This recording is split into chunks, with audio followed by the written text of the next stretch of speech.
کہا کہ مولانا آپ تو یہ کہتے ہیں کہ جنت میں ہر چیز ہوگی، تو کیا وہاں پہ جنت میں جب وہاں حوریں ہوں گی، بچے ہوں گے، خدمت کرنے والی چیزیں ہوں گی، اور پھر جس چیز کی تمنا کی جائے گی وہ حاضر ہو جائے گی، تو کیا وہاں حقہ پینے کا بھی انتظام رہے گا؟ کیا بولا؟ حقہ جانتے ہیں آپ لوگ؟ آج کل وہ ختم ہو گیا، لوگ بیڑی وغیرہ پینے لگے، پہلے حقہ پیتے تھے، تو حقہ پینے کا بھی انتظام رہے گا۔ ایمان والو، اپنے آپ کو، اپنے اہل و عیال کو جہنم کی آگ سے بچاؤ۔ ایمان والو، سب سے پہلے اللہ تبارک و تعالیٰ نے کہا اے ایمان والو اپنی جان کو۔ سوال یہ پیدا ہوتا ہے کہ جب وہ ایمان والا ہے تو پھر اللہ تبارک و تعالیٰ اسے جہنم کی آگ سے بچنے کی تعلیم کیوں دے رہا ہے؟ ظاہر ہے ایمان والا ہے تو اللہ تبارک و تعالیٰ کو ایک مانتا ہے، رسول کائنات صلی اللہ علیہ وسلم کو نبی آخر الزماں مانتا ہے، سارے انبیاء و مرسلین کے آنے کو حق جانتا ہے، قرآن کو مانتا ہے، احادیث کو مانتا ہے، نمازیں پڑھتا ہے، روزہ رکھتا ہے، حج و زکوٰۃ کرتا ہے، تو ایمان والوں کو یہ بات کیوں کہی جا رہی ہے؟ دل سوال کرتا ہے کہ مولا، ایک تو میں مسلمان گھر میں پیدا ہوا، ابو کو دیکھا نماز پڑھتے ہوئے، میں نے بھی نماز شروع کر دی، ابو کو دیکھا مسجد میں جاتے ہوئے، میں نے بھی آنا جانا شروع کر دیا، ابو کو دیکھا غریبوں کو دے رہے تھے، ہم نے بھی دینا شروع کر دیا، ابو کو دیکھا کہ چھوٹے بچوں کے ساتھ شفقت سے پیش آ رہے تھے، ہم نے بھی شروع کر دیا۔ اے مولا کائنات، ایمان تو کلیجے کے اندر ہے، ایمان کی روشنی موجود ہے، ایمان کا چراغ جل رہا ہے، تو پھر ہم اپنے آپ کو جہنم کی آگ سے بچائیں؟ یہ کیا مسئلہ ہے؟ یہ کیا فلسفی ہے؟ یہ کیا تھیوری ہے؟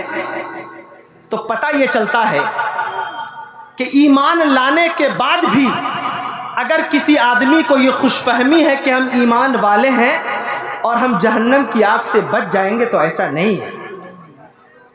ایمان لانے کے بعد بھی اگر کوئی شخص اللہ اور اس کے رسول کے بتائے ہوئے طریقے کے مطابق نہیں چل رہا ہے تو ظاہر سی بات ہے جہنم کی دہکتی ہوئی آگ اس کا انتظار کر رہی ہے۔ بہت سارے لوگ عجیب عجیب قسم کا فلسفہ بیان کرتے ہیں، جیسے جنت کا ذکر اگر آ جائے تو ایک صاحب نے ایک مولوی صاحب سے پوچھا کہ مولانا جنت میں تو آپ کہتے ہیں، یہ بیچ بیچ میں تھوڑا ادھر سے آنے جانے کا سلسلہ ختم کیجیے، ادھر ہی سے آئیے تو اچھا رہے گا۔ مولانا بھی سمجھدار تھے، انہوں نے کہا بالکل لائے گا۔ اللہ کیسی بات کر رہا ہے، لیکن ایک شرط ہے، حقہ کو جلانے کے لیے جہنم کی آگ لانی پڑے گی۔ ظاہر سی بات ہے جب حقہ جلانے کا شوق پیدا ہوگا تو جہنم میں چلے جاؤ گے۔ تو بعض لوگ دنیا کے حساب سے جنت اور دوزخ کا تخمینہ لگاتے ہیں۔ اللہ نے فرمایا یا ایھا الذین آمنوا قوا انفسکم، اے ایمان والو اپنے آپ کو، اہل و عیال کا بعد میں اس پہ میں بعد میں بات کروں گا، اپنے آپ کو جہنم کی آگ سے بچاؤ۔ کیا مطلب؟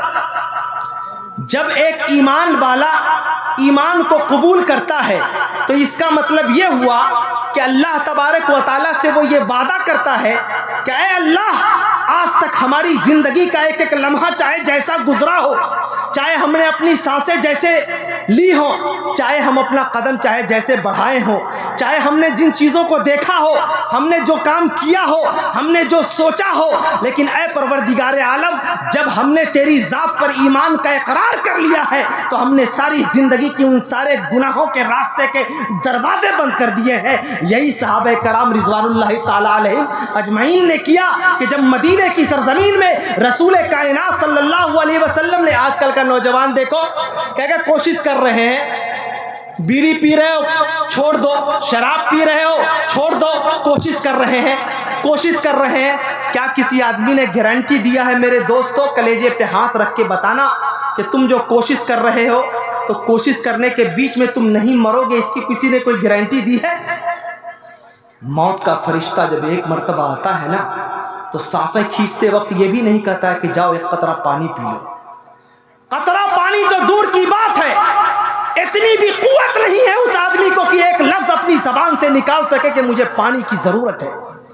رات کے وقت میں گھر میں بچے موجود, گھر میں بیویاں موجود, گھر میں بہویں موجود, ہاتھ پیر موجود, ٹوٹا نہیں ہے, لیکن جب آسمان سے اللہ کا فرشتہ آتا ہے تو سانس بھی لینے کی مہلت نہیں دیتا.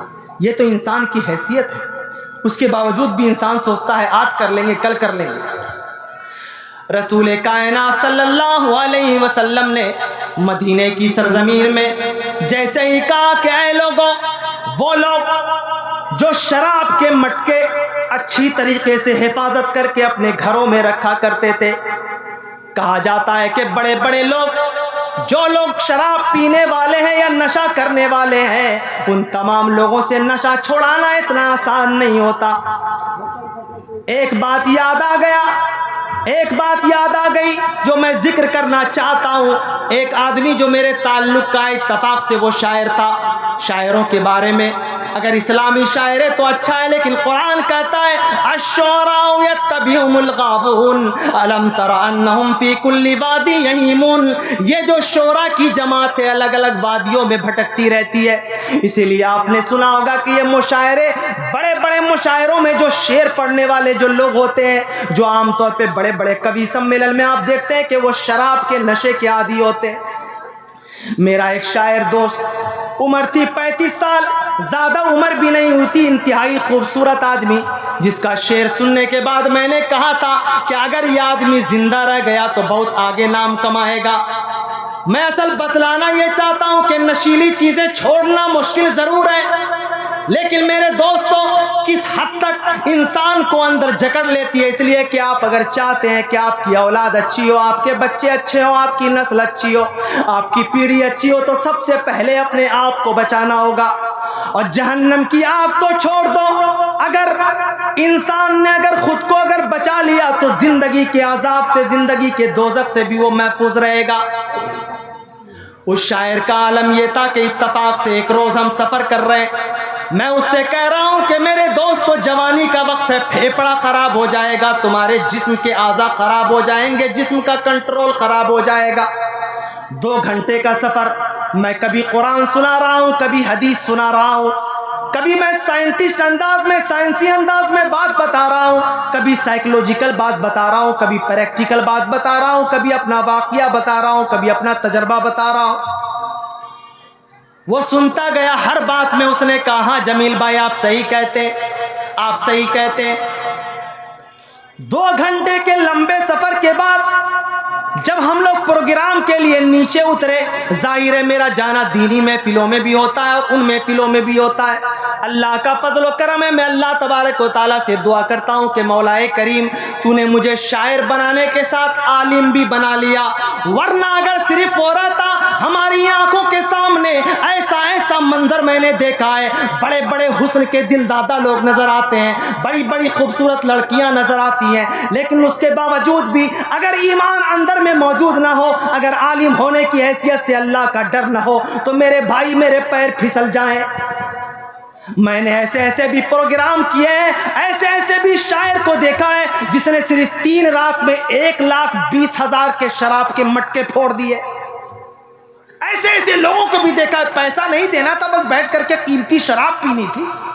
لیکن نہیں, اللہ کا شکر ہے کہ جمیل اختر شفیق نے اس آدمی کو دیکھا کہ میری آنکھوں کے سامنے وہ اپنا سینہ جلا رہا ہے, لیکن اللہ اکبر, اگر سینے میں اللہ کا ڈر نہ ہوتا تو میں بھی اسی طرح بیٹھ کر کے ان حرام خوروں کی طرح اپنی زندگی تباہ کر رہا ہوتا. لیکن اللہ کا ڈر تھا, صحابہ کرام کی تاریخیں یاد تھی, میں نے پلٹ کے دیکھنا گوارا نہ کیا. اور تحدیث نعمت کے طور پر یہ بات میں کہہ سکتا ہوں کہ ایک طرف لوگ بیٹھ کر کے شراب کی پوری محفل جمائے ہوئے تھے, اور آپ کی جماعت کا یہ چھوٹا سا شاعر الحمدللہ اس رنگین محفلوں میں بیٹھ کر بھی مصلی بچھا کر اللہ کی بارگاہ میں سجدہ کر رہا تھا. آسان نہیں ہوتا ہے, بڑی بڑی محفلوں میں, بڑی رنگین محفلوں میں بڑے ہو کر کے خود کو بڑا رکھتے ہوئے اپنے آپ کو بچانا آسان نہیں ہوتا. تو میں یہ کہہ رہا تھا, میں نے اپنے دوست سے کہا کہ دوست یہ خراب ہے. 2 گھنٹے کا سفر مکمل ہو گیا.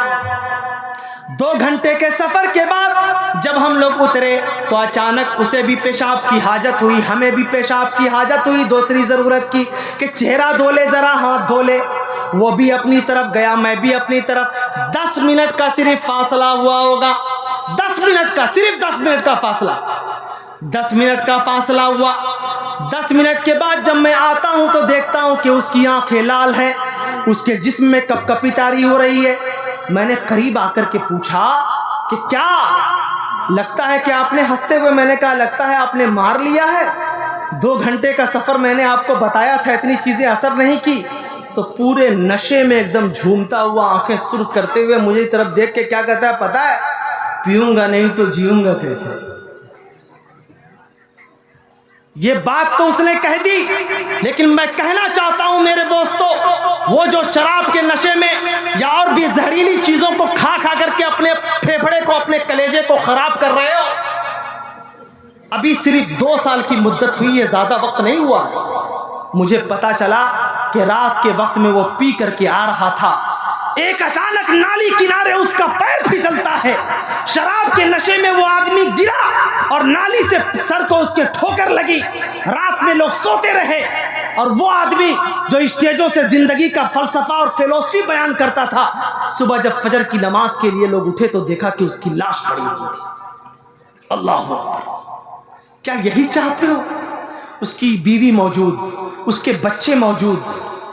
کبھی سوچا ہے اپنی بیوی کے بارے میں؟ کبھی سوچا ہے اپنے بچوں کے بارے میں؟ یہ بچہ, یہ بیویاں, تمہارے بعد ان کا کیا حال ہوگا, کیا حشر ہوگا. اسی لیے اللہ فرماتا ہے یا ایھا الذین آمنوا قوا انفسکم, پہلے اپنے آپ کو جہنم کی آگ سے بچاؤ.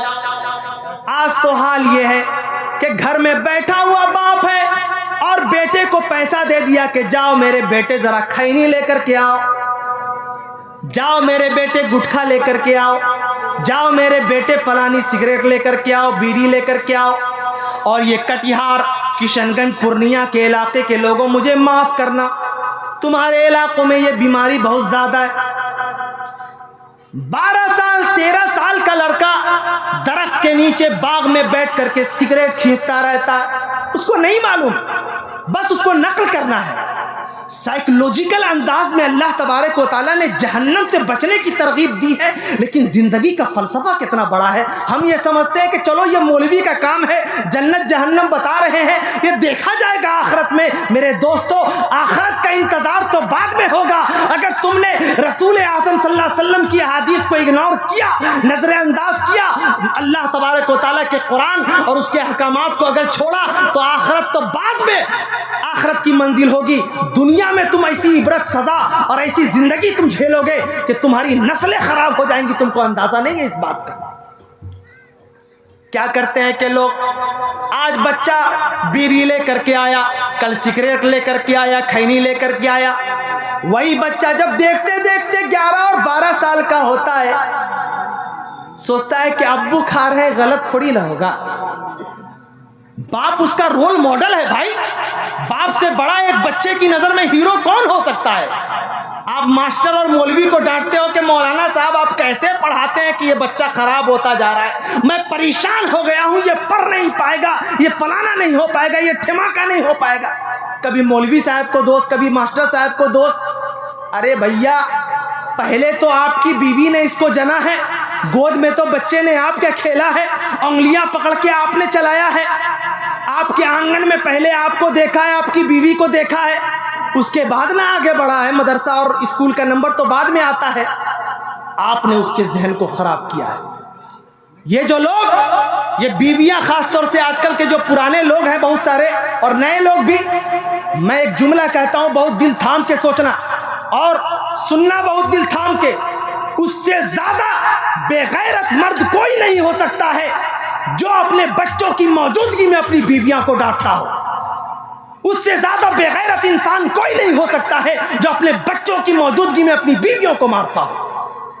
آپ اپنے اندر کی آگ کو بجھاتے ہو نا, وہ بچہ کل ہو کر کے سمجھ لیتا ہے کہ میرا باپ ظالم ہے اور میری بیوی, میری ماں مظلوم ہے. کل ہو کر کے وہی بچہ آکرامک دماغ سے اس کی زندگی ڈیولپ کرتی ہے. ایسا بچہ فرسٹریٹ کا شکار ہو جاتا ہے, آگے چل کے کوئی بڑا کارنامہ انجام نہیں دیتا ہے. مجھے یاد آتا ہے کلکتہ کی سرزمین میں میری عمر مشکل سے 9 یا 8 سال نہیں ہوگی، ہمارے ساتھ ایک لڑکا تھا، اس کی شکل آج بھی گھومتی ہے۔ وہ مجھ سے کہتا تھا کہ جمیل، اس وقت میں اختر شفیق نہیں ہوا تھا، کہتا تھا جمیل میرا دل کرتا ہے کہ میں اس مرتبہ جاؤں تو اپنے باپ کے پیٹ میں بضابطہ رڑ گھسیڑ دوں۔ میں پوچھتا تھا کہ کیوں؟ تو کہتا تھا وہ میری ماں کو مارتا ہے۔ میں آج سے 25-30 سال پہلے کے اس واقعے کو یاد کرتا ہوں تو میرے رونگٹے کھڑے ہو جاتے ہیں۔ اگر وہ بچہ کے اندر غصہ پیدا ہو رہا ہے تو اگر وہ آپ سے انتقام نہیں بھی لے گا تو کل ہو کر کے نافرمان ضرور ہو جائے گا۔ اس لیے اپنے بچوں کے سامنے گالم گلوچ اور گالی بکنا یہ عام بات ہے۔ لوگ سمجھتے ہیں کہ اپنی بیوی کسی کو لے کر کے آئے نا اپنے گھر پہ تو یہ سمجھتے ہیں کہ جیسے ہم کو اپنے گھر سے بہن کو رخصت نہیں کرنا ہے، یا یہ سمجھتے ہیں کہ کل ہو کر کے بیٹی ہوئی ہے تو اس کو رخصت نہیں کرنی ہے۔ ارے صاحب، عدل و انصاف فقط حشر پہ موقوف نہیں، زندگی خود بھی گناہوں کی سزا دیتی ہے۔ میں نے جو زندگی دیکھی ہے میں یہ کہہ سکتا ہوں کہ اللہ تبارک و تعالیٰ کی عبادت میں کوتاہی ہو جائے تو اللہ برداشت کر لے گا، لیکن اگر اللہ تبارک و تعالیٰ کے بندوں کے ساتھ اگر کوئی ظلم کر لو گے، یاد رکھنا اگر تمہارے ظلم کی وجہ سے، تمہارے ستم کی وجہ سے کسی نے درد کی شدت سے بیچار ہو کر کے اپنی آنکھ سے آنسو بہا دیا ہے نا، اللہ تبارک و تعالیٰ تم کو نہیں چھوڑے گا۔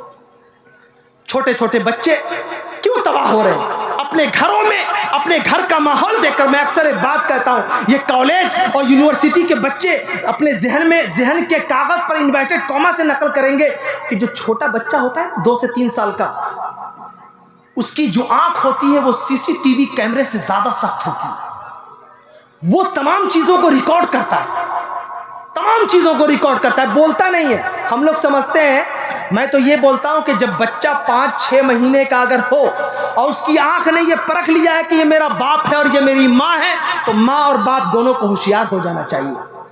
بہت ذمہ داری کے ساتھ اپنے بچوں کے ساتھ، بچوں کی موجودگی میں آپسی گفتگو کو، اپنی بات کو، اپنے انداز کو رکھنا چاہیے۔ میں نے اپنی ایک مرتبہ ماں سے پوچھا کہ امی مجھے یاد نہیں آ رہا ہے لیکن فلانا واقعہ مجھے یاد ہے، میں کہاں پہ ہوا مجھے پتہ نہیں۔ میری امی نے کہا تمہاری عمر اس وقت 4 سال۔ ہم لوگ سمجھتے ہیں کہ 4 سال کے بچے کی کوئی اہمیت نہیں۔ اللہ فرماتا ہے یا ایھا الذین آمنوا قوا انفسکم، اللہ فرماتا ہے کہ تم اپنے آپ کو جہنم کی آگ سے بچاؤ۔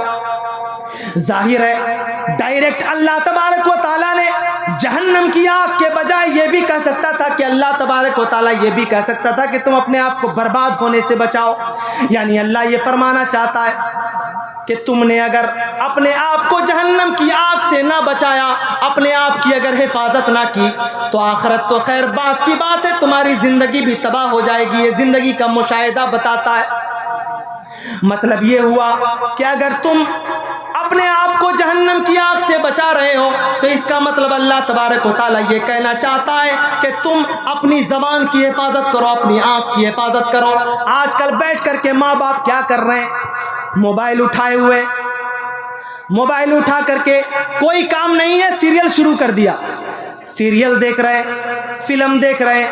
بچہ اگر رو رہا ہے تو اس کے ہاتھ میں موبائل تھما دیا، بیٹھے ہوئے ہیں گھنٹوں دیکھ رہے ہیں، خود بھی دیکھ رہے ہیں، بچے کو بھی دکھا رہے ہیں۔ کل ہو کر کے جب وہی بچہ موبائل کا عادی ہو جائے گا، وہی بچہ اگر آنکھ کی روشنی سے محروم ہو جائے گا، وہی بچہ اگر کل ہو کر کے گن اٹھا لے گا، وہی بچہ اگر کل ہو کے کسی سے جھگڑا کر لے گا، وہی بچہ اگر کل ہو کے کرمنل بن جائے گا تو آپ یہ کہو گے کہ یہ پانی سر سے اونچا ہو گیا، اب کیا کروں؟ مجھے تو افسوس ہو رہا ہے کہ یہ میرا بیٹا کیوں ہے۔ افسوس مت کرو، آنسو بہاؤ، رو۔ تم نے اپنے آپ کو سمجھا ہی نہیں ہے کہ تمہارے اوپر کتنی ذمہ داریاں ہیں۔ تم نے تو یہ سمجھا ہے کہ میری مرضی ہے، یہ بیوی تو پرائے گھر سے آئی ہے، یہ کیا بولے گی، بچہ تو میرے سامنے کا جنا ہوا ہے، بولے گا ایک تماچا رسید کر دوں گا، خاموش ہو جائے گا، کیا ہے؟ پوری نسل تباہ ہو رہی ہے۔ اور اس نسل میں ہو یہ رہا ہے کہ اب معاملہ یہاں تک پہنچ گیا ہے کہ 7 سال 8 سال کا بچہ باضابطہ موبائل سے ویڈیو بناتا ہے، ناچتا ہے، گاتا ہے۔ اللہ اکبر! ہماری قوم کہاں جا رہی ہے؟ میرے دوستو ذرا سوچو کہ کل تک ہماری ماں اور بہنیں جب اپنے بچوں کو پالتی تھی، جب اپنے بچوں کو پوستی تھی تو اپنے بچوں سے یہ کہتی تھی کہ میرے بچے، میری بیٹیاں، تمہارے سر سے دوپٹہ نہ اترے، میری بیٹیاں تمہارے سر سے آنچل نہ اترے، میری بیٹیاں تمہاری زبان سے گالیوں کے الفاظ نہ سنے جائیں۔ لیکن آج تو حال یہ ہے کہ بچی جو ہے نا آدھا کپڑا پہن کر کے ناچ رہی ہے، ماں جو ہے نا ویڈیو بنا رہی ہے، پاپا بیٹھ کر کے مسکرا رہے ہیں، آہا کیا منظر ہے، آؤ اس رشتہ دار کو بھی بھیج دیتے ہیں، آؤ بہن کو بھی بھیج دیتے ہیں، آؤ چچا کو بھی بھیج دیتے ہیں۔ خوشی یہ ہو رہی ہے کہ چلو بچہ ہوشیار ہو رہا ہے، ہوشیار نہیں ہو رہا ہے۔ تم یہ یاد رکھنا، فرعون کی تاریخ پڑھو، موسیٰ علیہ السلام کی تاریخ پڑھو۔ میں تمہیں بتلانا چاہتا ہوں کہ جب حضرت موسیٰ علیہ السلام جس قوم کو تبلیغ کر رہے تھے، کیا کیا اس نے کہ سب سے پہلے اس قوم کو غلام بنانے کے ساتھ ساتھ فرعون نے اس قوم کی بہو بیٹیوں کی عزتیں لوٹنی شروع کر دی۔ مفسرین نے لکھا ہے کہ جب کسی قوم کی تباہی کا وقت آتا ہے تو سب سے پہلے اس کے سر سے حیا کی چادر چھین لی جاتی ہے۔ جب حیا کی چادر چھین لی جائے تب جا کر کے اس قوم کو اپنی تباہی کا انتظار کرنا چاہیے۔ ہم یہ پریشان ہیں کہ اسرائیل میں تباہی ہو رہی ہے، ہم پریشان ہیں کہ فلسطین میں تباہی ہو رہی ہے، ہم پریشان ہیں کہ ہندوستان میں ہمارے ساتھ یہ ہو رہا ہے، ہم پریشان ہیں کہ ہمارے اوپر ظلم ہو رہا ہے، ہم پریشان ہیں کہ ہماری بیٹیاں غیر مسلم کے ساتھ جا رہی ہیں، ہم پریشان ہیں کہ ہماری بچیوں کو ٹارگٹ کیا جا رہا ہے، ہم پریشان ہیں ہمارے بچوں کو ٹارگٹ کیا جا رہا ہے۔ میرے دوستو، جیسی جڑ ہوگی وہی آخری، جو ابتدا وہی انتہا۔ اگر تم چاہتے ہو کہ جو برباد ہو گیا سو ہو گیا، جو خراب ہو گیا سو ہو گیا، اگر آنے والی نسلوں کو بچانا چاہتے ہو تو یہ ضروری ہے کہ اپنی بچیوں کو سمجھو، اپنے بچوں کو سمجھو، سب سے پہلے اپنی خواہشات پہ لگام دو۔ اس لیے رومی نے ایک جگہ لکھا ہے کہ خواہشوں کا معاملہ ایسے ہے کہ جیسے کسی کشتی کے اندر پانی بھر جائے، انسان جب خواہشیں اپنے اوپر ڈالتا ہے تو پانی کی طرح وہ دنیا اس کے اوپر حاوی ہوتی چلی جاتی ہے۔ قطرہ قطرہ پانی جیسے کشتی میں ناؤ میں بھرتا ہے، ویسے ہی بھرتے بھرتے بالآخر وہ ناؤ زمین میں دب جاتی ہے اور پورے کے پورے سوار آدمی اس میں ڈوب جاتے ہیں۔ اسی طریقے سے انسان خواہشوں کو، احساس کو اپنے اندر ایسا سمو رہا ہے کہ پوری کی پوری نسل تباہ ہو رہی ہے۔ اللہ فرماتا ہے یا ایھا الذین آمنوا قوا انفسکم واہلیکم نارا۔ بہت دولت بہت شہرت پہ اترانا نہیں اچھا، بہت دولت بہت شہرت پہ اترانا نہیں اچھا، جسے ملتی ہے یہ نعمت اسے رب آزماتا ہے۔ ہمیں ایک روز مر کر اس زمین کی تہ میں جانا ہے، بلندی جب بھی ملتی ہے یہ انسان بھول جاتا ہے۔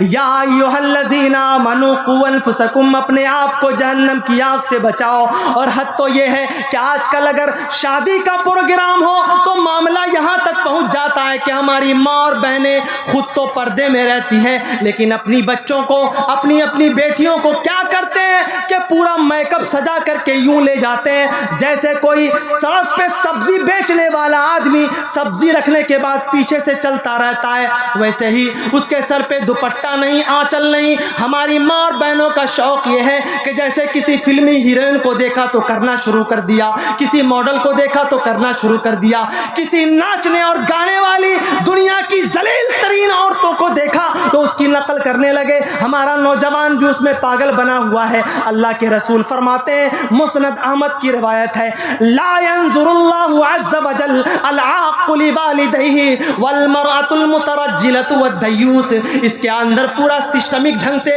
اللہ کے رسول نے فرمایا